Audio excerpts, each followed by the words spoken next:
CM Revanth Reddy Delhi పర్యటన ముగిసింది. రాష్ట్రంలో తాజా రాజకీయ పరిస్థితులపై హైకమాండ్ నేతలతో చర్చించారు.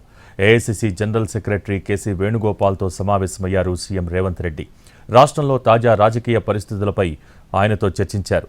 ఢిల్లీలో తెలంగాణ సీఎం అధికారిక నివాసంలో రేవంత్ రెడ్డితో TPCC chief Mahesh Goud, Congress party వ్యూహకర్త సునీల్ కనుగోలు సమావేశమయ్యారు. లంచ్ మీటింగులో రాష్ట్ర మంత్రివర్గ విస్తరణ, పీసీసీ కార్యవర్గం కూర్పుపై సుదీర్ఘ సమాలోచనలు చేశారు.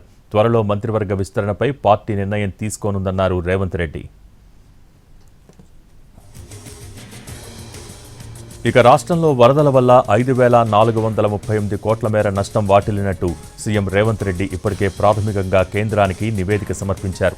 తెలంగాణలో వర్షాలు, వరదల్ని జాతీయ విపత్తుగా ప్రకటించాలని ప్రధాని మోడీకి ఇప్పటికే లేఖ రాశారు.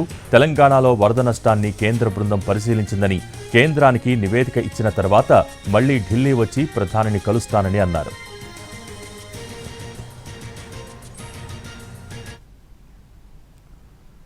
ఇవాళ మధ్యాహ్నం 12 గంటలకు కేంద్ర బృందంతో సమావేశం కానున్నారు సీఎం రేవంత్ రెడ్డి. వరద నష్టంపై కేంద్ర బృందానికి నివేదిక ఇవ్వనున్నారు. అటు మధ్యాహ్నం 12:30 మున్సిపల్ అడ్మినిస్ట్రేషన్పై రివ్యూ చేపట్టనున్నారు ముఖ్యమంత్రి.